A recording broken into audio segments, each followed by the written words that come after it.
આપણે 52 થઈ ગઈ હતી ગઈ વખતે. હા, 53 છે હવે.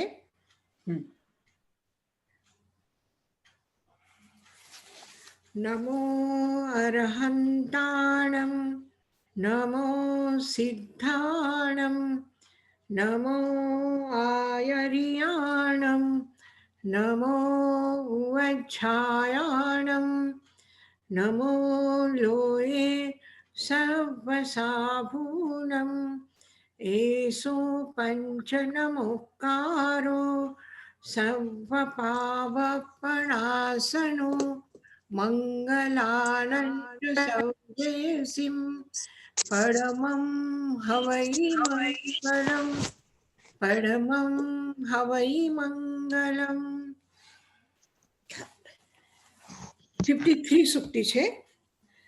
જરા જાવન પીડેયી જરા જાવન પીડેયી વાહી જાવન વઢ્ઢયી વાહી જાવન વઢ્ઢયી જાબિંદિયાન હાયંતી તાવ ધમ્મે સમાયરે તાવ ધમ્મમ સમાયરે. જરા જાવન પીડેયી વાહી જાવન વઢ્ઢયી જાબિંદિયાન હાયંતી તાવ ધમ્મમ સમાયરે. એની પહેલાની સુક્તિ છે.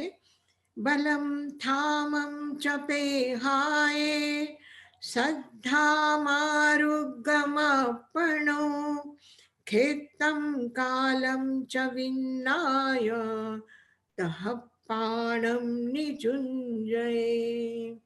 જરા જાવન પીડેહી વાહી જાવન વઢ્ઢયી જાવિંદિયાન હાયંતી તાવ ધમ્મમ સમાયરે.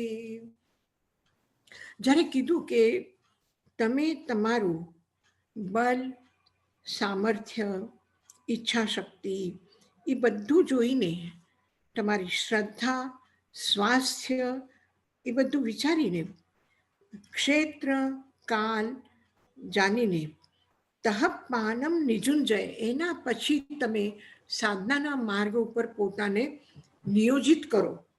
બરાબર? તો કે એ બરાબર છે, મારી તબિયત સારી છે, મારું સ્વાસ્થ્ય સારું છે, હું ઘણું ઈચ્છા કરું છું, કરવું છે કરવું છે કરવું છે, પણ અત્યારે શું ઉતાવળ છે?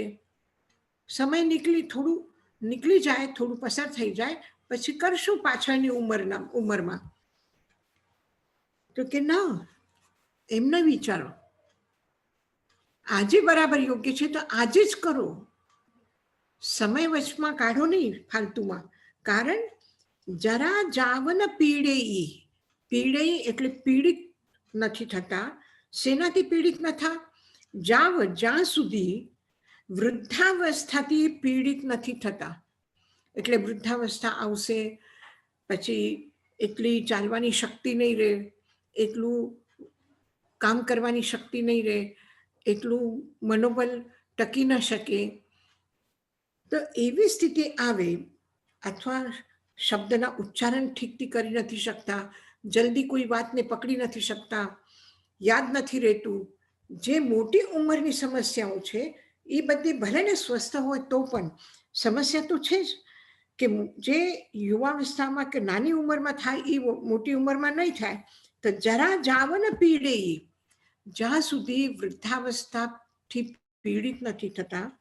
વાહી જાવન વઢ્ઢયી, વ્યાધિ જ્યાં સુધી વધતી નથી, કે શરીરમાં પ્રવેશ કરીને એ વ્યાધિ હંમેશાનું પોતાનું ઘર ન બનાવી લે આપણું શરીર, ત્યાં સુધી, એટલે બીમારી આવે એના પહેલા વાહી વ્યાધિ બીમારી જાવન વઢ્ઢયી, જ્યાં સુધી આવીને વધે નહીં. જાવિંદિયાન હાયંતી, જ્યાં સુધી જાવી, જાવ ઇન્દિયા, ઇન્દિયા એટલે ઇન્દ્રિયા, હાથ, કાન, નાક, આંખ, શ્રોત્રેન્દ્રિય, ચક્ષુન્દ્રિય, ઘ્રાણેન્દ્રિય, રસનેન્દ્રિય, સ્પર્શેન્દ્રિય, આ ઇન્દ્રિયો બધી જ્યાં સુધી ક્ષીણ નથી થતી, હાયંતી જ્યાં સુધી ક્ષીણ નથી થતી એટલે કમજોર નથી થતી, તાવ ધમ્મમ સમાયરે ત્યાં સુધી ધર્મનું આચરણ કરી લો. એટલે ખબર નહીં પછી આપણે કરી શકશું કે નહીં કરી શકશું. તો જ્યાં સુધી આપણે સમજ છે, જ્યાં સુધી આપણે કરી શકીએ છીએ એવી ક્ષમતા છે અને આપણું મન એમાં બરાબર નિષ્ઠાપૂર્વક લાગે છે, એટલે શ્રદ્ધા છે, તો એ બધું છે તો કરી લો. મોકો હાથથી જવા નહીં દેતા. અવસર બેર બેર નહીં આવે. અને ગૌતમ સ્વામીને તો ભગવાન ત્યાં સુધી કહી દીધું, અહીંયા તો થોડું કહી દીધું કે વૃદ્ધાવસ્થા ન આવે, વ્યાધિ પરેશાન નહીં કરે, ઇન્દ્રિયોની શક્તિ ક્ષીણ નહીં થાય, ત્યાં સુધીમાં કરી લો. આ થોડું આપણા માટે થોડું જરા નાના બાળક સમજીને સાધનાના ક્ષેત્રમાં થોડું સુવિધાપૂર્વક વાત કરી. પણ ગૌતમ સ્વામીને શું કહ્યું છે ઉત્તરાધ્યાય સૂત્રના 10મા અધ્યાયમાં કે પરિજુરઈ તે શરીરે કેસા પંડુરયા હવંતી તે સમયમ ગોયમ માપમાયે, કે તારા વાળ સફેદ થઈ રહ્યા છે. કેસા પંડુરયા હવંતી તે, તારા વાળ સફેદ થઈ ગયા છે. કેમ પુને ચિઠ્ઠસી તીર માગો, તું કેમ કિનારા પર આવીને ઊભો રહી ગયો છે, કિનારા સુધી પહોંચ્યો છે, આટલું મોટું સાગર પાર કરી લીધું, સંસાર છોડ્યું, પરિવાર છોડ્યું, પોતાની પ્રસિદ્ધિ છોડી, યશ છોડ્યું, બધું છોડ્યું અને આખું સમુદ્ર પાર કરી લીધું, પણ એક જરાક માટે તું કેમ ઊભો રહી ગયો છે. પરિજુરઈ તે શરીર, તારી શક્તિ શરીરની ક્ષીણ થઈ રહી છે, તો તું સમયમ ગોયમ માપમે, સમય માત્રનો પ્રમાદ નહીં કર. એટલે એ દેખાય છે આવી રહ્યું છે, થોડું થોડું પ્રભાવ એનો દેખાય છે, તો પણ કહે છે કે પ્રમાદ નહીં કરો. અને અહીંયા શું કીધું છે, એ આવે પહેલા વાળ સફેદ થઈ જાય, દાંત તૂટી જાય, બોલવાનું ન થઈ શકે, આવી સ્થિતિ આવે એના પહેલા કરી લો. જરા જાવન પીડે વૃદ્ધાવસ્થા, જન્મ જરા મૃત્યુ કહીએ ને, જરા વૃદ્ધાવસ્થા આવીને જ્યાં સુધી પીડિત ન કરે એના પહેલા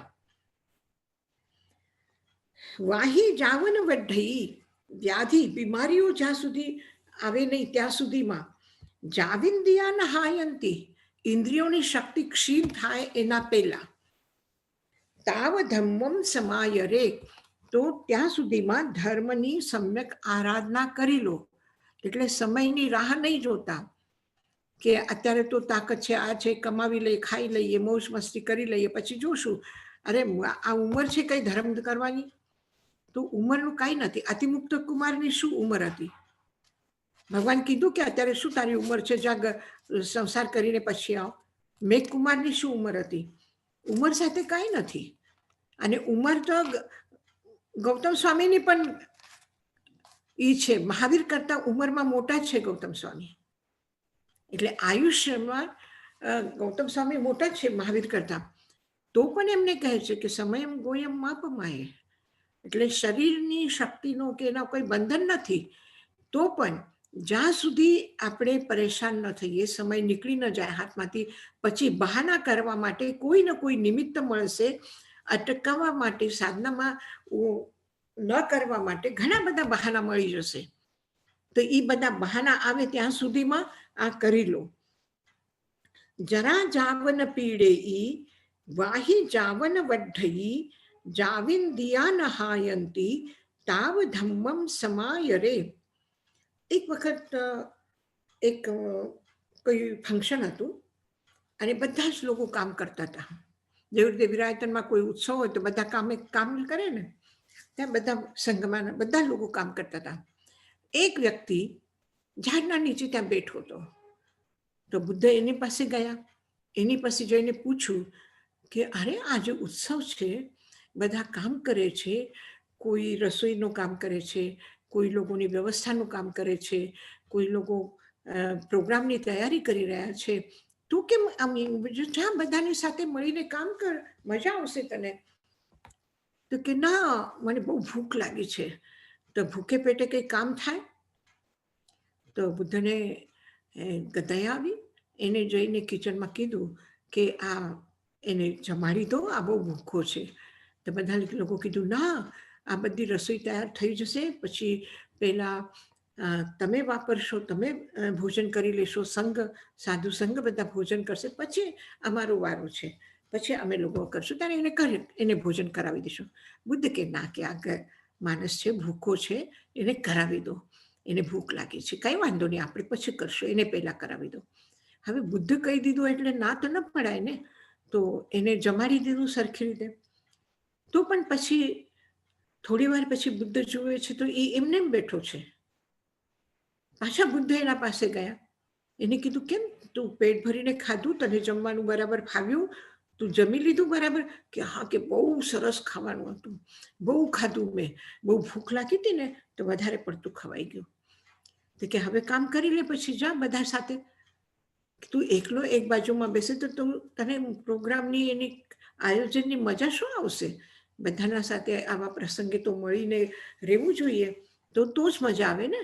તો જાતું કે ના, કેવી રીતે જાઉં, કે એટલું બધું વધારે પડતું ખાધું છે ને તો મારાથી કામ નથી થતું, તો કેવી રીતે ખાવું? થોડી વાર આરામ કરીને થોડું ખાવાનું, થોડું હલકું થઈ જશે, પછી હું જઈશ.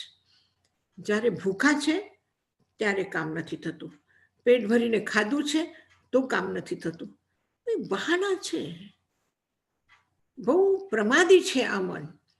આ શરીરને બહુ આરામ જોઈએ છે, અને શરીરને આરામ કરતા પણ શરીરને આગળ કરીને મન પાછળ રહે છે, એને ઉત્સાહ આવતો નથી.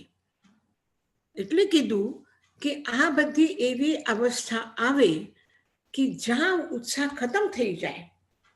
જરા જાવન પીડે, જ્યાં સુધી વૃદ્ધાવસ્થા ન આવે, અને વૃદ્ધાવસ્થા આવે એટલે ઉત્સાહ ઓછું થાય, શારીરિક ક્ષમતા ઓછી થાય, અને વાહી જાવન વઢઈ, જ્યાં સુધી બીમારી આવીને વધે નહીં ત્યાં સુધીમાં જાવિન દિયા નહાયંતી, ઇન્દ્રિયોની શક્તિ ઓછી થઈ જાય, ક્ષીણ થઈ જાય, ત્યાં સુધીમાં એના પહેલા તાવ ધમ્મમ સમાય રે, એના પહેલા ધર્મનું આચરણ કરી લો.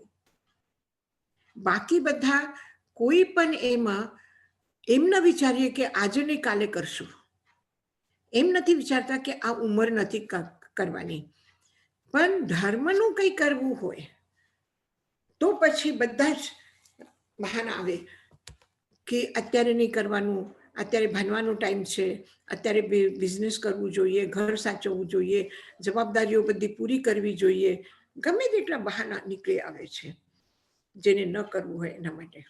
પણ કરવું હોય તો આ બધું આવે એના પહેલા જ, જ્યાં સુધી સ્વસ્થ છો, જ્યાં સુધી શરીર સારું છે, જ્યાં સુધી તાકાત છે શરીરમાં કરવાની, ત્યાં સુધીમાં કરી લો બધું.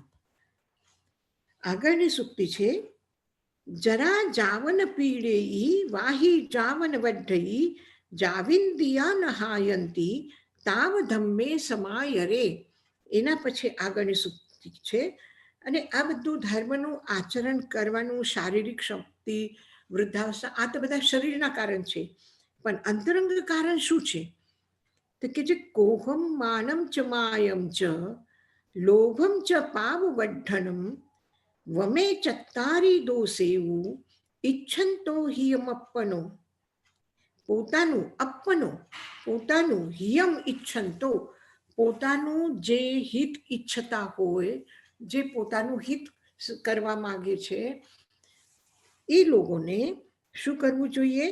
કોહમ માનમ ચ માયમ ચ, ક્રોધ, માન, માયા, લોભમ ચ, લોભ, આ ચાર કશાય જે છે, ક્રોધ, માન, માયા, લોભ, આ બધા કેવા છે? પાપને વધારનારા છે. પાપ વઢ્ઢનમ, પાપને વધારવા વાળા છે. એટલે શું કરો? વમે ચત્તારી દોષે એવું ઈચ્છંતો હિયમ અપ્પનો, પોતાનું હિત ઈચ્છતા હોય તો આ ચારે દોષને વમન કરી દો. વમન કરી દો, ઉલટી કરી નાખો. ચત્તારી દોષે, આ ચાર દોષ છે જીવનના, અને આ દોષોને વમન કરીને દૂર કરો તો આનંદથી રહી શકો છો, શાંતિથી બેસી શકો છો. જેવી રીતે મેં કીધું કે ઓલો કહે છે કે મેં બહુ ખાધું છે એટલે મારાથી ઉઠાતું નથી, કામ થતું નથી. તો આટલું બધું ખાઈ લીધું છે તો તકલીફ થઈ રહી છે. અને તકલીફ થાય તો શું થાય? વધારે ખાધું હોય તો શું થાય? વોમિટ થઈ જાય છે. શરીર પણ કોઈ પણ અધિક પ્રમાણમાં કોઈ વસ્તુ, અધિક પ્રમાણમાં ખરાબ વસ્તુ, અધિક પ્રમાણમાં જે પણ કંઈ છે એ બહુ પ્રમાણને જુએ છે. સારું જોઈએ, પચે એવું જોઈએ, પરિમિત જોઈએ, સારું પકેલું, સારું આ, એવું બધું ભોજન શરીરને જોઈએ. અને જો ન થાય એવું તો તરત જ અજીર્ણ થઈ જાય, વોમિટ થઈ જાય, એ કાઢી નાખે છે. એ દોષને અંદર શરીરના અંદર રહેવા નથી દેતા, એ કાઢી નાખે છે શરીર એને. તો એવી જ રીતે તમે તમારો પોતાનું હિત ઈચ્છતા હોય તો આ શરીર તો જડ છે, પણ તમારી પાસે ચૈતન્ય છે, તમે ચૈતન્ય રૂપ છો, તમારી પાસે જ્ઞાન છે, તમે સમજદાર છો, તમે પ્રજ્ઞાવાન છો. બરાબર મહાવીર કહે છે મેધાવી મેધાવી મેધાવી, બુદ્ધિમાન છો. આ બધું છે તમારી પાસે. તો બસ હવે એક કામ કરો, આ 4 જણા જે ભેગા થઈને તમને હેરાન કરે છે, પરેશાન કરે છે, એનું અંદરના એ મનના દોષો છે, મનનો કચરો છે, મનમાં એની ઘણી તકલીફ થાય છે, તો એને વમન કરી નાખો. જ્યારે ઉલટી દેવું થતું હોય તો આપણે કહીએ ને કે વોમિટ કરી લો. એ સહન નથી થતું જ્યાં સુધી ન નીકળે ત્યાં સુધી, ચૈન નથી પડતી. તો એવી રીતે જ્યાં સુધી ક્રોધ છે, માન છે, માયા છે, લોભ છે, તો જીવનમાં ક્યાંય શાંતિ નથી. શાંતિ મેળવવા માટે આને બધાને વમન કરી દો. એને જો આપણે કહીએ ત્યાગ કરો, ક્રોધ નહીં કરવાનું, ક્રોધનો દમન કરો, પણ અહીંયા એવું શબ્દ નથી વાપર્યું કે ક્રોધનું વિસર્જન કરો, કે ક્રોધને ખતમ કરો, ક્ષય કરો, એ નથી કીધું. શું કીધું? વમે, ઉલટી કરી નાખો. જેવી રીતે અંદર શરીરમાં વધારે પડતું ભોજન હોય, વધારે પિત્ત થયેલું હોય, તો એ જેવી રીતે દોષ છે પિત્ત, પિત્ત શરીરનો ઘણો મોટો દોષ છે, તો એને કાઢવો પડે છે. અને છોડો એટલે સહજતાથી છોડીએ. આ નથી જોતી મને, મેં કાઢી નાખી. એક ફાટેલું કપડું છે, ફાટેલી ચાદર છે, તો આપણે છોડીએ તો એમાં કંઈ ઘણું મોટું તકલીફ, દુઃખ નથી થતું, કે આ કાઢીએ તો કોઈ શાંતિ નથી મળવાની. પણ એવું જાતનું ખરાબ એ આવે અને બેચેની થાય, માથું દુખે, એવી સ્થિતિ થઈ ગઈ છે, તો એને વમન કરી નાખો. એટલે વમન કરેલું કોઈ દિવસ વમન કર્યા પછી એને જોવાનું પણ મન નથી થતું. એવું ભયંકર છે ક્રોધ, માન, માયા, લોભ. છોડો કહીએ, ત્યાગ કરવો કરીએ તો કરી નાખ્યું. એક વખતની ચાય છોડી દીધી, એક વખતનું જમવાનું છોડી દીધું, તો કંઈ એવું લાગતું નથી. એના પ્રતિ એ કંઈ ખરાબ વસ્તુ અંદરમાંથી નીકળી છે એવું નથી લાગતું. પણ વમન કરો તો કે જાણે અંદરની બધી વિકૃતિઓ બહાર નીકળી છે. તો આ અંદરની મનની વિકૃતિઓ છે, બધી આત્માની વિકૃતિઓ છે, ક્રોધ, માન, માયા, લોભ. એ વિકૃતિઓને અંદર દબાવીને નહીં રાખો, એને વોમિટ કરી નાખો. વોમિટ કરી નાખો આ દોષોને. ચત્તારી દોષે, તમે પોતાનું હિત ચાહતા હોય, તમારું સારું થાય એમ ઈચ્છતા હોય, ઈચ્છતા હોય, શું ઈચ્છતા હોય? તમારું હિત તમને ઈચ્છિત છે, ઈચ્છો છો તમે કે મારું હિત થાય, અપનું પોતાનું, આપણા પોતાનું હિત થાય એમ ઈચ્છતા હોય તો વમે ચત્તારી દોષે, આ 4 દોષોનું વમન કરી નાખો. કયા 4 દોષ? કે જે દોષ પાપવર્ધનમ, પાપને વધારનારા છે, જેનાથી પાપ વધે છે. જેવી રીતે કચરાના ઢેર ઉપર કચરાના ઢગલા ઉપર કોઈ ગુલાબના ફૂલ પણ લઈ જઈને નાખે તો 2 દિવસ પછી એ ફૂલ શું થઈ જાય છે? સંભળાય છે બધાને? હા. તો એ કચરાના ઢેર ઉપર સુગંધિત પુષ્પો પણ કોઈ રાખી દે, સારા એવા તાજા ફ્રેશ, તો 2 દિવસ પછી શું થશે? એ પણ કચરું થઈ જશે, એ પણ ગંદકી થઈ જશે. એટલે ગંદકીને વધારનારા છે. ગંદકીને સારી વસ્તુ પણ ગંદી થઈને ગંદકીની વૃદ્ધિ કરે છે, કારણ કે અંદરમાં ગંદકી છે. જો અંદરમાં ક્રોધ, માન, માયા, લોભ છે, લોભ છે, મારી યશ થાય, મારી પ્રતિષ્ઠા થાય, લોક મને પૂજે, લોક મને માન સન્માન આપે, એટલા માટે હું તપશ્ચર્યા કરું, એટલા માટે હું જ્ઞાન પ્રાપ્ત સ્વાધ્યાય કરું, એટલા માટે દાન આપું, તો એનો શું ફાયદો? નિર્જરા થશે એનાથી? નિર્જરા નહીં થાય. ક્રોધે કરીને, માન કરીને, માયા કરીને, લોભ કરીને જો કાંઈ પણ આપણે કરીએ તો એ બધું પાપને વધારનારું છે. એ ગંદકી આપણે સારા સુંદર કાગળથી, પ્રિન્ટેડ એવા કેલેન્ડરથી, સારા એવા પેપરથી ઢાંકી દીધી.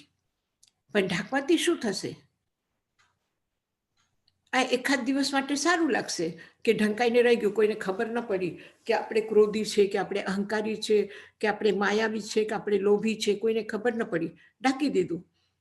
પણ ઢાંકવાથી શું થશે? થોડા દિવસમાં એ ઢાંકેલું સારું પેપર પણ ગંદુ થઈ જશે, એ પણ ગંદકીને વધારવાનું થશે. તો એવી રીતે ક્રોધ, માન, માયા, લોભ આ એકાંત પાપ છે. એકાંત પાપ એટલે પાપ સિવાય બીજું કાંઈ નથી. એનાથી કંઈ તમને પુણ્ય નથી મળવાનું, એનાથી કંઈ નિર્જરા નથી થવાનું. આ પાપ જ છે. એ બંધનને કરનાર છે. બંધન પણ કેવા પાપના? અશુભ બંધન કરવા વાળા છે, અશુભનો બંધ કરવા વાળા છે. તો એવા પાપને વધારનારા આ ક્રોધ, માન, માયા, લોભ, આ 4 દોષ છે. આ 4 દોષને છોડી દો. છોડી દો એટલે છોડે નહીં, એનો એવું અંદરથી કાઢીને હલકા થઈ જાઓ એકદમ. વમે ચત્તારી દોષે, વમન કરીને કાઢી નાખો એને. રાખો નહીં અંદરમાં, અંદરમાં રાખશો તો વધારે હેરાન થશો, એટલે કાઢી નાખો. વમે ચત્તારી દોષે, 4 દોષોને નો વમન કરી દો. ઈચ્છંતો હિયમપનો, જો પોતાનું હિત ઈચ્છતા હોય તો. જે હિતની ઈચ્છા કરે છે એને આ 4 દોષોને વમન કરવું જોઈએ. કારણ શું છે? આટલું કેમ એને બહાર મૂકીને કીધું કે આ એકદમ છોડી દો? આ એકાંત પાપ છે. એ તમને ક્યાંય રાહત નથી આપવા વાળા, ક્યાંય તમારું સારું નથી કરવા વાળા. તમારા સારું કરવા વાળા હોત તો એને છોડવાની વાત ન કરત મહાવીર. પણ તમારું કોઈ હિત નથી થતું. હિત કરવું હોય તો એને છોડો, એનો ત્યાગ કરો, એનો વમન કરો. કારણ કોહો પી પનાસેઈ, કોહો પી પનાસેઈ, ક્રોધ પ્રેમનું નાશ કરે છે. માનો વિનય નાશનો, માનો વિનય નાશનો, માન અહંકાર જે છે એ વિનય ધર્મનો નાશ કરે છે. માયા મિત્તાની નાશેઈ, માયા કપટ આ મિત્રતાને નાશ કરે છે, મિત્રતાનો નાશ કરે છે. લોભો સર્વ વિનાશનો, અને લોભ એવો છે કે જે પ્રેમ છે, વિનય છે, મિત્રતા છે, આ બધાનું જ નાશ કરી દે છે. કોહો પીમ પનાસેઈ, માનો વિનય નાશનો, માયા મિત્તાની નાશેઈ, લોભો સર્વ વિનાશનો. કોહો પીમ પનાસેઈ, માનો વિનય નાશનો, માયા મિત્તાની નાશેઈ, લોભો સર્વ વિનાશનો. કોહો પીમ પનાસેઈ, માનો વિનય નાશનો, માયા મિત્તાની નાશેઈ, લોભો સર્વં વિનાશવો. ક્રોધ પ્રેમનો નાશ કરે છે. પરિવાર, એકબીજાના સંબંધ, એકબીજાને સુખ લાભ અનુભવ થાય એવા કોઈ પણ સંબંધ છે તો એ બધા સંબંધોને નાશ કરી નાખે છે. પતિ પત્નીને પતિ પત્ની જેવા રહેવા નથી દેતા, પિતા પુત્રનો પ્રેમ ખતમ થઈ જાય છે, મા દીકરીનો પ્રેમ ખતમ થઈ જાય છે. તો આ પ્રેમને ખતમ કરવા વાળો કોણ છે? તો ક્રોધ છે. માત્ર એક ક્રોધ છે કે જે આ જીવનનો રસને સુકાવી દે છે. જેવી રીતે વૃક્ષમાં ફળ લાગેલા છે, એમાં સુંદર પાકેલા આમ લાગેલા છે, એમાં રસ છે અને જોવામાં એટલા સરસ લાગે છે એ ઝાડ કે આવા પીળા લાલ કલરના આમ એના ઉપર આવે છે અને ગુચ્છાની ગુચ્છા આવે છે, તો ઝાડ કેટલા સરસ લાગે છે. પણ એ ઝાડમાં કોઈ આગ લગાવી દે તો શું થાય? જીવનનો રસ સુકાઈ જાય. તો વૃક્ષના જીવનનો રસ સુકાઈ જાય તો વૃક્ષના શું હાલ થશે? બધું બળીને ખાક થઈ જશે. બધા ફળોનો રસ, એની સુગંધ, એનો સૌંદર્ય બધું નાશ પામે છે. તો એવી રીતે ક્રોધના અગ્નિમાં આ જીવનના વૃક્ષ જલે તો સર્વ વિનાશ થઈ જાય. પનાસી નાશ પામે છે, વિનાશ થઈ જાય છે. એક એક શબ્દ એવા વાપરે છે. નષ્ટ થાય છે એમ નથી કીધું. પ્રણાશ એટલે ખતમ થઈ જાય, જલીને ખાક થઈ જાય. ક્રોધ અગ્નિ છે. આ અગ્નિમાં પ્રેમનું રસ સુકાય છે, પ્રેમનું રસ ખતમ થઈ જાય છે. અને જેમાં પ્રેમનું રસ ખતમ થઈ ગયું ત્યાં જીવન ખતમ થઈ ગયું, મૃત્યુ આવી ગઈ છે. તો આપણા યશ, કીર્તિ, પ્રતિષ્ઠા, સન્માન, પરિવાર, એનો સુખ બધાની મૃત્યુ છે તો ક્રોધના કારણથી છે. એક સ્મશાન ભૂમિ બનાવીને રાખે છે જીવનને. કોહો પી ના પનાસે, ક્રોધ પ્રીતિનો નાશ કરે છે. માનો વિનય નાશનો, અહંકાર જે છે એ વિનય ધર્મનો નાશ કરે છે.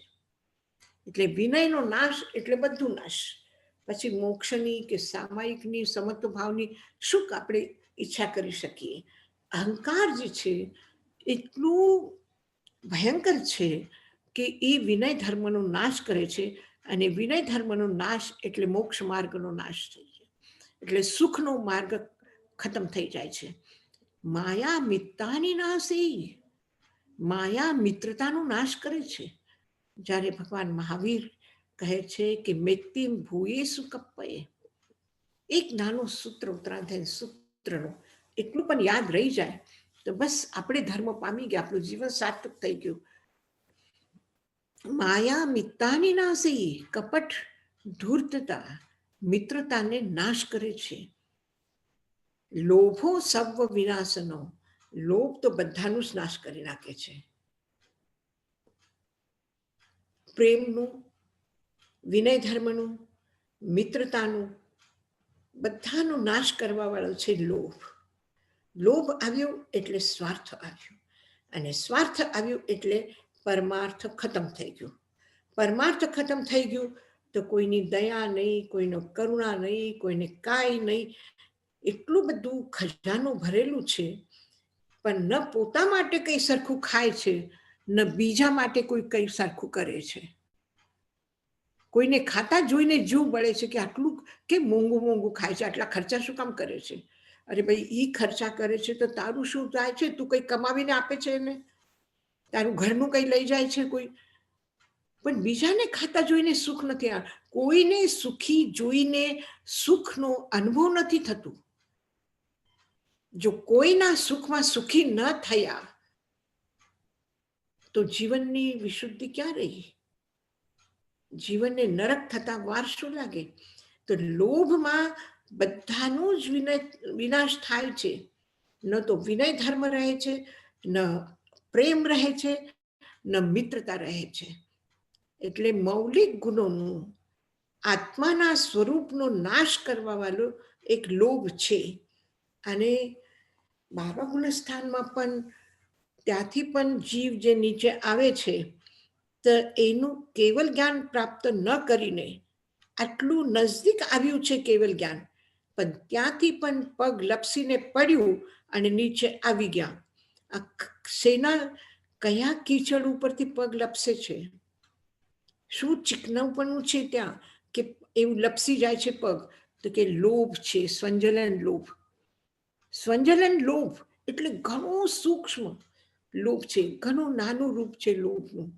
એ આટલી મોટી પ્રગતિથી, આટલા મોટા ઊંચાઈથી નીચે પાડે છે, તો ભયંકર લોભ હોય તો શું થશે જીવનનું? શું થશે આ જીવનનું? શું આપણે આપણા જીવનને કયા રૂપમાં જોશું? લોભો સર્વ વિનાશનો. આ લોભ બધાનો નાશ કરવા વાળું છે. આ ચાર આપણા જીવનના દુશ્મન છે, આપણાને ખતમ કરવાનો ઈચ્છા રાખવા વાળા છે. આપણે કેમ મટી જઈએ, આપણે કેમ દુઃખના ભાગી થઈએ, આપણે કેમ નરકની યાત્રા કરીએ, એવું કોઈ ઈચ્છનાર છે તો આ ચાર જણા છે: ક્રોધ, માન, માયા અને લોભ. પણ ન ક્રોધ છોડવા માંગો છો, ન માન છોડવા માંગો છો, ન માયા છોડવા માંગો છો, ને લોભ છોડવા માંગો છો. કેવી રીતે છોડાય? કેવી રીતે છોડાય? એક આટલી નાની શહદની બૂંદ આવે તો એના માટે પણ બધું છોડીને એ શહદની એક બૂંદને પ્રાપ્ત કરવા માટે સ્વર્ગનો સુખ પણ છોડી દેવા તૈયાર છે. આટલું ભયંકર લોભ છે. માયા, કપટ, ધૂર્તતા. તિર્યંચ ગતિનો બંધ થાય છે કપટના કારણથી, માયાના કારણથી. અને ધર્મ કરીને મોક્ષ પ્રાપ્ત કરવાનું છે. અને માયાને તો છોડો નહીં. આ જાલમાં એવા ફસાઈ જાઓ છો માયાના, તો એવા માયાના જાલમાં ફસાઈને કોણ ચાલી શકે, કોણ ઉડી શકે? એક પક્ષી જેના પાસે પંખ છે, જે ઊંચી આકાશમાં ઉડી શકે છે, એ પણ જાલમાં ફસાઈ જાય તો એનું બધું સામર્થ્ય ખતમ થઈ ગયું, પોતાની રક્ષા ન કરી શકે, અસુરક્ષિત થઈ ગયું છે જીવન. તો માયા એવું છે કે જે મિત્રતાનો નાશ કરે છે. ધર્મ કોણ કયું છે? મૈત્રી ધર્મ. આચાર શું છે? મૈત્રી આચાર છે. પામવાનું શું છે? તો સંપૂર્ણ મૈત્રી પામવી છે. બધા જીવો સાથે મારી મિત્રતા છે. બધા જીવો સાથે મિત્રતા છે. અને જ્યાં મિત્રતા છે, મિત્રતાની ખરી સાચી સમજ છે, ત્યાં પાપ કર્મનો બંધ નથી થતો. તો મિત્રતા શું છે? મિત્રતા, માયા મિત્રતાનો નાશ કરે છે. મિત્રતાનો શત્રુ છે માયા. માન વિનય ધર્મનો અધિષ્ઠાન છે, પણ વિનય ધર્મનો નાશ કરનાથી થાય છે. વિનય મૂલો ધમ્મો. ધર્મ વિનય મૂલક છે, પણ માન શું કરે છે? એ ધર્મનું જે મૂળ તત્વ છે વિનય, એનો નાશ કરે છે. અને ક્રોધ પ્રીતિનો નાશ કરે છે, પ્રેમનો નાશ કરે છે. આટલા જન્મો પછી પણ સંસારના રાગ રંગમાં ફસાઈને રહ્યા. કોઈ દિવસ એવું એટલું સારું જીવન કે જે કોરોના જેવા બીમારીમાં પણ ટકીને રહ્યું છે. ખૂબ મોટી સમજ છે, ખૂબ મોટું ધર્મનું આચરણ છે કે જેનાથી આવા મહાબીમારીથી બચીને રહ્યા છે. અને એને પણ શું થાય છે? અહંકાર જે છે આ વિનય ધર્મનો નાશ કરે છે. ક્રોધથી પ્રેમનો નાશ થાય છે, માયાથી મિત્રતાનો નાશ થાય છે, માનથી વિનય ધર્મનો નાશ થાય છે, અને લોભ જે છે એ સર્વ વિનાશનું કારણ છે. અભિધાનમાં મથે મંદામી યશજી મહારાજ. હા, બોલો. મને જાણવું તું સૂક્ષ્મ લોભને કેવી રીતના આઈડેન્ટિફાઈ કરી શકાય? સૂક્ષ્મ લોભ એટલે શું કે મને વસ્તુ નથી જોતી, મને પરિવાર નથી જોતું, મને સંસારના ભોગ નથી જોતા, પણ આ હું કરું તો મારા યશનું શું થશે? જી જી યશ કઈ વસ્તુ નથી. કોઈ દેખાઈ આવે એવી ચીજ નથી. જી યા પણ આ યશ પ્રતિષ્ઠાને ધક્કો નહીં લાગે એ સંજલન લાભ છે, લોભ છે. જી યા તો પછી આ આપણે જે સુખની આ ઈચ્છા હોય કે મારું બધું સારું થાય, અંદર મનમાં એમ થાય. સારું થવું અલગ વાત છે અને યશ પ્રતિષ્ઠાની ભૂખ અલગ છે. જી સારું થાય એટલે શું કે બધાનું કલ્યાણ થાય, પરિવારમાં કોઈ દિવસ દુઃખ મારા જીવનમાં બધું બરાબર થઈ. સારું થાય બધાનું, મારા પરિવારનું સારું થાય એટલે શું, બધા આરામથી રહે, બધા આરામથી છોકરાઓ બધા ભણે, બધા ધંધો પાણી સારું ચાલે, પરિવાર સારું હોય, ઘર સારું હોય, બધા સુખ સુવિધાના સાધન હોય, એ સારું છે. અને એ આપણે ઈચ્છીએ છીએ તો કોઈના સારા માટે થઈને ઈચ્છીએ છીએ કે મારા પરિવારમાં કોઈ દિવસ બીમારી નહીં આવે, મારા પરિવારમાં કોઈ દિવસ બીમારી નહીં આવે, કોઈને કઈ તકલીફ ન થાય, કોઈ ધંધા પાણીમાં નુકસાન ન થાય, બધા એજ્યુકેશનમાં ટોપ મોસ્ટમાં રહે. જી જી તો સારું સારું એટલે શું,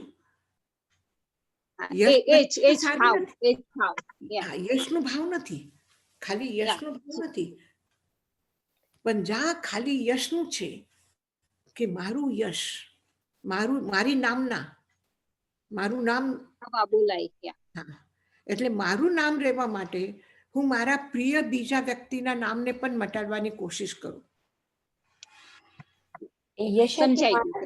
ક્રોધ ક્યારે આવે, ક્રોધ ક્યારે આવે કે જ્યારે અહંકારને ઠેસ લાગે, અહંકારને ઠોકર લાગે, અથવા મને જે જોતું હોય એ ન મળે, અથવા મને કોઈ નુકસાન પહોંચાડે તો ક્રોધ આવે. અહંકાર કે મારા જેવું કોઈ નથી, માયા મને બધું જે જોઈએ મેળવવા માટે હું બીજાને ધોકો આપું, અને લોભ કે કોઈને નહીં મળે મને મળે.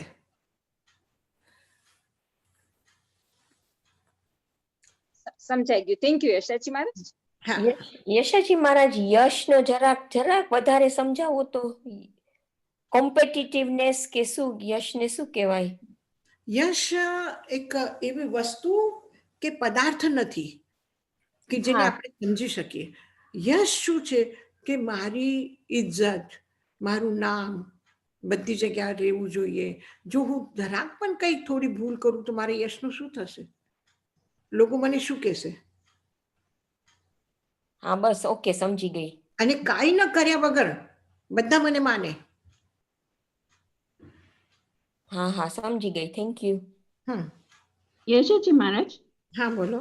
મંડામી, અત્યાર સુધી આપણને ઉપશમ કીધું બધે ક્રોધ માન માયા લોભનું, તો પેલી ફેરે આ વમન નું આવ્યું તો નોર્મલી તો આપણે ઉપશમની જ વાત કરતા હોઈએ છીએ પેલા, તો હવે કેમ વમન?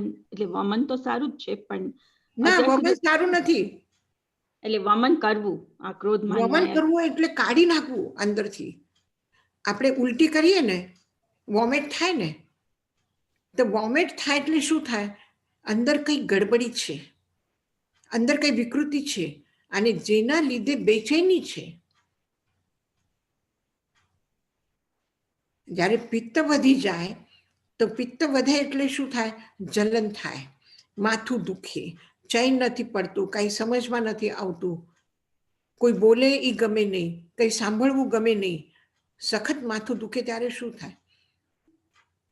અને જ્યારે પિત્ત નીકળી જાય અંદરથી, વોમિટ થઈ જાય તો કેવી શાંતિ લાગે, માથાનો દુખાવો ઉતરી જાય, ખાવાનું મન થઈ જાય. પછી અને કેવું એકદમ જાણે કઈ ખરાબ વસ્તુ નીકળે છે અંદરથી એવું થઈ જાય છે. જ્યારે વોમિટ કરીએ ત્યારે પણ કેવું થાય છે, અને જોવું પણ નથી ગમતું, તરત જ પાણી નાખીને ધોઈને સાફ. એ બરાબર યશાજી મહારાજ, પણ ઉપશમનો રસ્તો છે કે નહીં? તો ના, ઉપશમ અલગ વાત છે, વમન અલગ વાત છે. ઉપશમ એટલે શું કે પાણીમાં કચરો છે અને એ કચરો નીચે બેસી ગયો છે, અંદરમાં દબાયેલું છે, અને આ જે છે એ એકદમ કાઢી નાખો વિકૃતિને.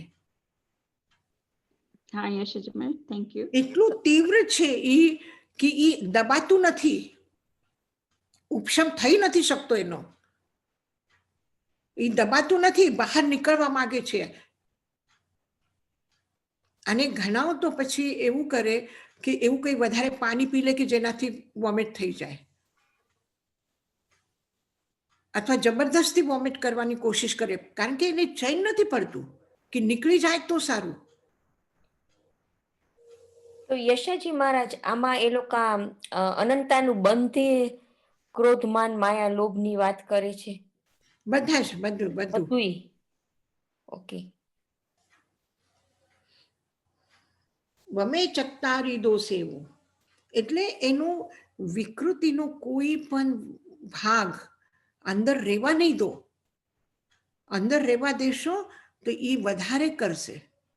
તો એને ક્ષય ના કહેવાય? ના, ક્ષય ને બધું તો કર્મનું રિલેટેડ છે. હા યા ઓકે. એટલે ગુસ્સો આવ્યો પણ ગુસ્સો નહીં કરો. પણ ગુસ્સો નહીં કરું તો અંદર અંદર તો એમ મનમાં એને ખૂબ ખરાબ એના માટે બોલું. હા હા. બહાર પ્રગટ નહીં કર્યું પણ અંદરમાં અંદર રાખ્યું તો ઈ વોમિટ નહીં, પણ એ કાઢી નાખો અંદરથી. એનો વિચાર પણ નહીં આવે કે કોઈ મારું ખરાબ કર્યું, કોઈ અશાંતિ કરી, કોઈના માટે મારે તકલીફ છે. બરાબર, સમજાયું. કોહમ માનમ ચ માયમ ચ લોભમ ચ પાવવઢણમ વમે ચત્તારી દોષેવું ઈચ્છંતો હિયમપ્પનો. આ 4 ગાથા આપણા અંતરંગ જીવન માટે ખાસ છે. વનમ થામમ ચ પેહાયે સદ્ધા મારુગમપ્પનો ખેત્તમ કાલમ ચ વિન્નાય તહ પાણમ નિજુંજયે જરા જાવન પીડેયી વાહી જાવન વઢ્ઢયી જાવિંદિયા નહાયંતી તાવ ધમ્મમ સમાયરે કોહમ માણમ ચ માયમ ચ લોભમ ચ પાવવઢ્ઢણમ વમે ચત્તારી દોષેવું ઈચ્છંતો હિયમપ્પનો કોહો પી નાસેયી પનાસેયી કોહો પીમ પનાસેયી માનો વિનય નાસનો માયા મિત્તાની નાસેયી લોભો સવ્વમ વિનાશનો. અભિધાનમાં હા યશજી મેમ.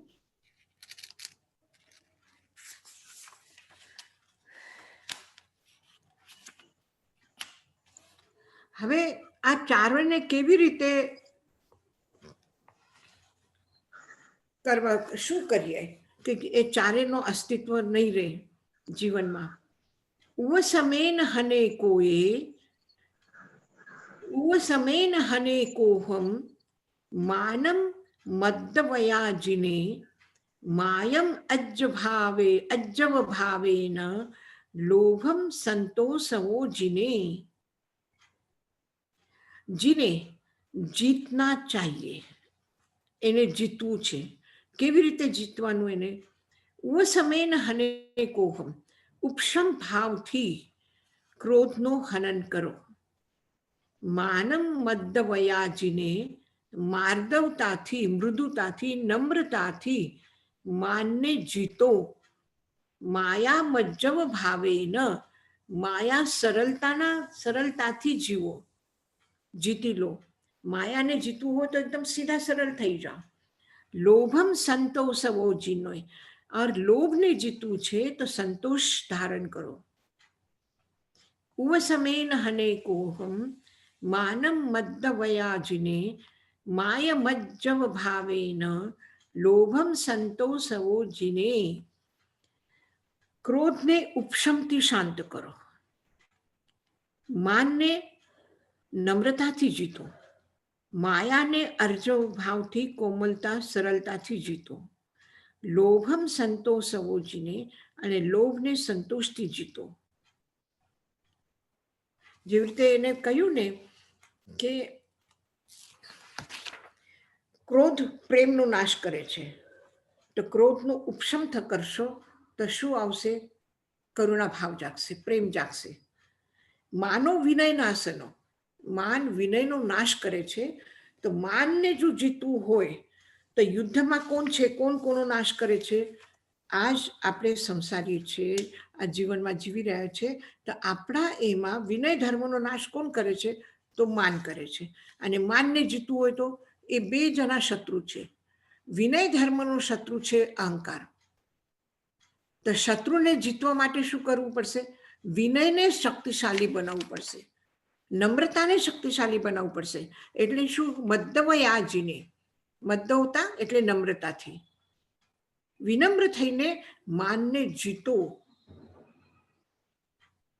માય મજ્જવ ભાવેન, માયાને આર્જવ ભાવથી, સરળતાથી જીતો. લોભમ સંતોષવો જીને, લોભને સંતોષથી જીતો. હવે એક સીધો સરળ ધાગો છે અને એને આપણે આમ ગોચા વાળીને રાખી દીધું તો એ માયા છે. ક્યાંય મનનો રસ્તો સીધો નહીં. બોલશે એક તો કરશે બીજું કાંઈ, કરશે બીજું કાંઈ તો મનમાં વિચાર એના કંઈ ત્રીજા હશે. એને મન વચન કાયા આ ત્રણેયના ગુચ્છા વાળીને રાખી દીધા છે. તો એ માયા છે. હવે એને શું કરવું જોઈએ? તો એકદમ એને સીધો ધાગો રાખો, સરળ, કે ક્યાંય ઉલઝન પેદા નહીં થાય. માયા મજ્જવ ભાવેનો, સરળતાથી માયાને જીતો અને નમ્રતાથી માનને જીતો. ઉપશમથી હનેકોહમ, ક્રોધ આવે તો શાંતિ રાખો. મારે ક્રોધ નથી કરવો, ગમે તે થાય. મારે આ 1 કલાકમાં કોઈ ગાળો આપે, કોઈ અપમાન કરે, કોઈ ઝઘડો કરવા આવે તો પણ મારે ક્રોધ નથી કરવો. એટલે ઉપશમ કરો. ઉપશમ એટલે શું? જે વિકૃતિઓ અંદરથી પેદા થશે, ક્રોધ, કોઈ કાંઈ કહી દીધું અને અંદરથી ક્રોધ થવા માંડ્યું એટલે તરત જ નીચે બેસી જાય, પાણી શુદ્ધ રહી જાય. ઉપશમેન હનેકોહમ, ઉપશમથી ક્રોધનો હનન કરો. માન મદ્દવયાજીને, માનથી નમ્રતા, માનને નમ્રતાથી જીતો. માયાને સરળતાથી જીતો અને લોભને સંતોષથી જીતો. હવે બસ થઈ ગયું, પામી ગયા જેટલું પામવા જેવું હતું. કેટલું કમાવું છે, કેટલું ખાવું છે, કેટલું પીવું છે, કેટલું નામ થવું જોઈએ. અને નામમાં શું પડ્યું છે?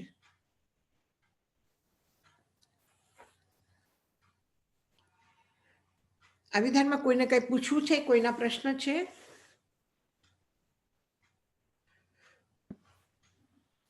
કોઈને કઈ પૂછવું છે? પ્રશ્ન લાગતા નથી યશાજી મહારાજ, પ્રશ્ન લાગતા નથી કોઈના. લાગતા નથી તો હજી એક સુક્તિ કરી લઈએ. હજી કરીએ. હા, તો કે નમ્રતા એટલે શું? નમ્રતા કોને કહેવાય અને કેવી રીતે આવે? તો કે રાયનીએ શું વિનયમ પવુંજે, જે રાતનિક છે, જે રત્ન જેવા છે, જે વડીલો છે, રત્નથી પણ અધિક મૂલ્યવાન જે છે, એટલે બહુ ગુનો છે એમનામાં, એના પ્રતિ શું કરો? વિનયમ પવુજે, એના સાથે વિનયપૂર્વક વ્યવહાર કરો. જે ગુનાધિક છે એના પ્રતિ વિનય ધર્મનું પાલન કરો તો શું થઈ જશે? માનને, અહંકારને જીતી શકો છો. આ દુનિયામાં મારા જેવું કોણ છે? હું શ્રેષ્ઠ જાતિનો છું, હું શ્રેષ્ઠ કુલનો છું. આ બધા સાધારણ પરિવારના છે. હવે જવા દો ને, એક બાજુ બેસાડો ને, આપણે ક્યાં આપણા વચમાં લઈ આવે એ લોકોને. ત્યાં શું છે? પોતાની જાતને બહુ વધારે પડતું મહત્વ આપવું, પોતાને અતિ વિશિષ્ટ સમજવું, બધાના મહાનતાને અપમાનિત કરવું, એટલે બધાને સાધારણ સમજવું.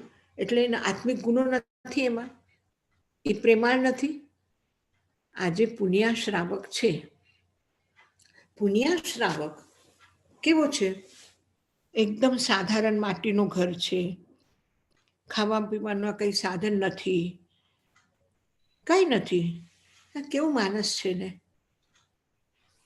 કંઈ નથી, એને શા માટે બોલાવીએ? એના કપડાં કેવા છે, તો કેવી રીતે બેસશે આપણા બધાને વચમાં આવીને, કેવા લાગશે? એ નહીં, પણ એમાં ગુણો એટલા મોટા છે, અધિકાધિક રત્ન છે એના જીવનમાં. તો એનો સન્માન કરો, સત્કાર કરો, એને અપમાન નહીં કરો. વડીલોનું કોઈ દિવસ અપમાન ન કરવું જોઈએ. વિનયપૂર્વક એના સાથે વ્યવહાર કરો. એના અનુભવનું જ્ઞાન છે, અનુભવ છે એના પાસે, જ્ઞાન છે એના પાસે, બે વાતો સમજવા જેવી છે એનાથી. અને સૌથી મોટું એમનો હૃદય એટલો મોટો છે કે કોઈ પણ વ્યક્તિ એને પ્રસન્ન રાખે તો એ દિલ ભરીને આશીર્વાદ આપશે. આપણે ક્યાં ગયા અને જ્યાંથી ઇકો પેદા થાય છે, ત્યાં જઈને આપણે એમ કીધું કે ભગવાન તમારું કલ્યાણ કરે, તો સામેથી આવાજ શું આવશે? સામેથી આવાજ શું આવશે? ઇકો શું આવશે? પ્રતિધ્વનિ શું આવશે? ભગવાન તમારું કલ્યાણ કરે. આપણે બીજા માટે કીધું કે ભગવાન તમારું કલ્યાણ કરે, અને આકાશમાં આવાજ ફેલાઈ ગઈ. કોઈ ભલું કર્યું કે ન કર્યું અલગ વાત, પણ સામેથી આપણા પ્રતિ શું ભાવના આવી? ભગવાન તમારું કલ્યાણ કરે. તો આપણે જ્યારે કોઈનું વિનય કરીએ તો એના મનની ભાવના જે આપણા પ્રતિ આવે છે એ શું આવશે? કે ભગવાન તમારું કલ્યાણ કરીએ. અને આપણે સુખેલું ઘાસ છે, એકદમ કાંઈ મૂલ્ય નથી એનું, અને એમાં એક માચીસ જલાવીને નાખી દીધી, શું થશે? આગ લાગશે. અને એ આગનો તાપ કોને લાગશે? એ આગમાં નુકસાન કોનું થશે? તમારું કોઈ કપડું પડ્યું હશે ત્યાં, અથવા એ આગ બળતા બળતા આપણા નજદીક આવીને ખબર ન પડી તો આપણે દાઝી ગયા, આપણા કપડાં બળી ગયા, તો નુકસાન કેટલું બધું છે. તો તમને તાપ લાગે છે, તો એ તાપ કોને પેદા કર્યું? તમે અસાધારણ સમજીને સુખ ઘાસ છે એ સમજીને એમાં દિયા સલાઈ નાખી દીધી, તો તાપ કોને લાગશે? તો ઉસ સમય ન હને કો, જ્યારે જુઓ ત્યારે મોઢામાંથી આગ બરસતી હોય, આંખમાંથી આગ બરસતી હોય, વિચારોમાં આગ બરસતી હોય, તો એ શું છે? ક્રોધ છે. અને એ ક્રોધનો તમે ઉપશમ કરો, એ આગને બુઝાવી દો, આગને બુઝાવી દો. એવા પાગલ વ્યક્તિ હશે કે જે આગ લાગે તો એને સારું સમજે, આ દોષ છે, આ દોષનું વમન કરો. એક વખત પાગલખાનામાં આગ લાગી તો આસપાસના લોકો જોયું કે અરે પાગલખાનામાં આગ લાગી છે. બધા દોડીને ગયા અને બધાને એને કહે છે તમે નીચે આવો, તમે નીચે આવો, તમે બહાર નીકળી જાઓ, તમે બહાર નીકળી જાઓ. તો કે શું કામ આપને તમે કહો છો કે બહાર નીકળી જાઓ? કે અરે આગ લાગી છે. તો કે ક્યાં આગ લાગી? અરે તમે નાચો, તમે અમારા ખુશીમાં ખુશ થાઓ, અમારા ઘરમાં દિવાળી આવી છે. તો આવો ભ્રમ કોઈ પાળતું હશે તો એ તો પાગલ જ છે, મૂળ છે, કે જે ક્રોધને પણ સારું સમજે, ક્રોધથી બચવા કરતા એ આનંદ મનાવે એમાં. તો એ શું છે? તો આ જે આપણાથી વધારે ગુણવાન છે એના પ્રતિ વિનમ્ર ભાવ, રાયનીસુ વિનયમ પૌંજે, રાતના અધિક એના ગુણો, એની મહાનતા, એની વિશેષતાને ઓળખીને એનું સન્માન કરો તો તમને પણ સન્માન મળશે. રાયનીસુ વિનયમ પૌંજે, સપ્પહાસમ વિવજ્જયે, કોઈનું મજાક કરવું, કોઈને નીચે દેખાડવું, કોઈનો ઉપહાસ કરવો, સપહાસ, ઉપહાસ, મજાક કરવું, વિવજ્જય, છોડી દો, નહીં, નથી કરવું, એનો ત્યાગ કરી દો. કોઈનો મજાક મસ્તી નહીં કરો. કોઈને પ્રસન્નતા થાય, આપણે કંઈ કાંઈ નહીં, મેં તો મજાકમાં કીધું. અરે મજાકમાં કીધું તો એને હટ કેમ થયું? કોઈને હટ ન થાય, આનંદ આવે એવું એને મજા કહે છે. મજા કોને કે? કોઈને અપમાન કરવું, કોઈને નીચું દેખાડવું, એ નથી. સપહાસમ વિવજ્જય, એ પરિહાસને, ઉપહાસનો ત્યાગ કરો. ક્યારે કોઈ નીચે દેખાડે કોઈને?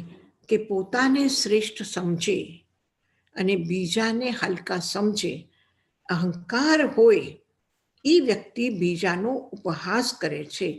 તો અહંકારને ત્યાગવા માટે વિનય કરો અને બીજાનો ઉપહાસ નહીં કરો, અનાદર નહીં કરો, તિરસ્કાર નહીં કરો, મજાક નહીં કરો.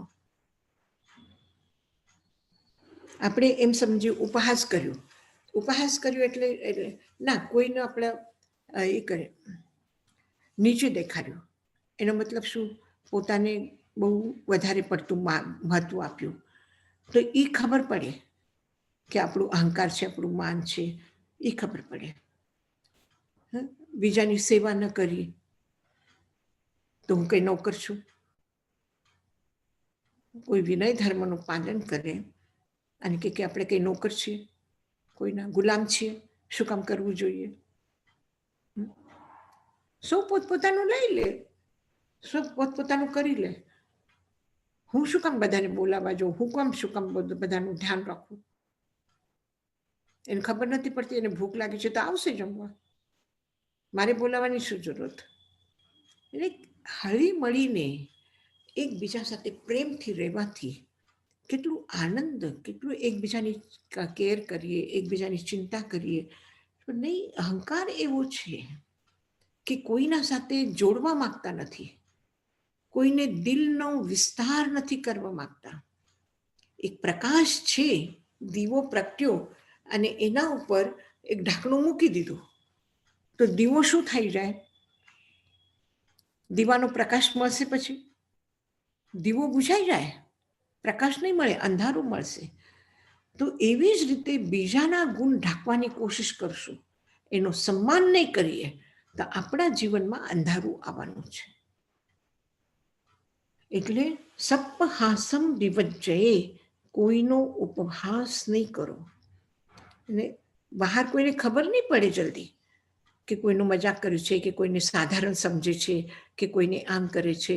એ બહાર જલ્દી નહીં ખબર પડે. ક્રોધ કરેલું દેખાઈ આવે, કોઈનું અપમાન કરીએ અહંકારમાં આવીને તો એ દેખાઈ આવે.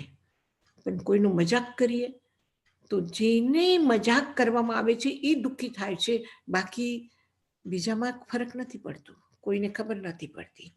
પણ એવું માયાવી, માયા એમાં મિશ્રિત છે, એવું મજાક, બીજાનો તિરસ્કાર, બીજાનો અપમાન.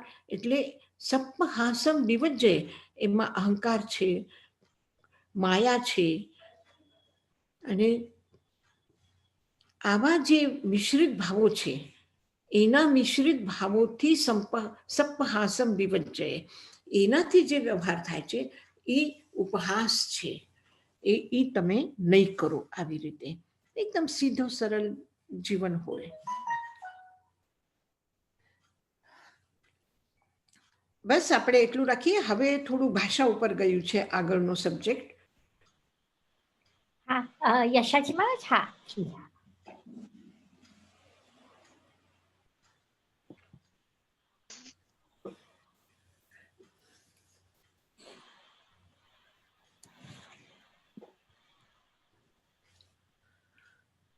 યશાજી મહારાજ માંગલિક. હાજી, સમજાનું બરાબર? હા, બહુ સાયન્સ, બહુ ફાઇન. બહુ ઝીણી ઝીણી વાતો છે, પણ કામની વાતો છે બહુ જ એકદમ. હાજી, કેમ બધા મજામાં? બધા આનંદમાં? તમે સાતામાં છો ને યશાજી મહારાજ? હાજી હાજી. આપણે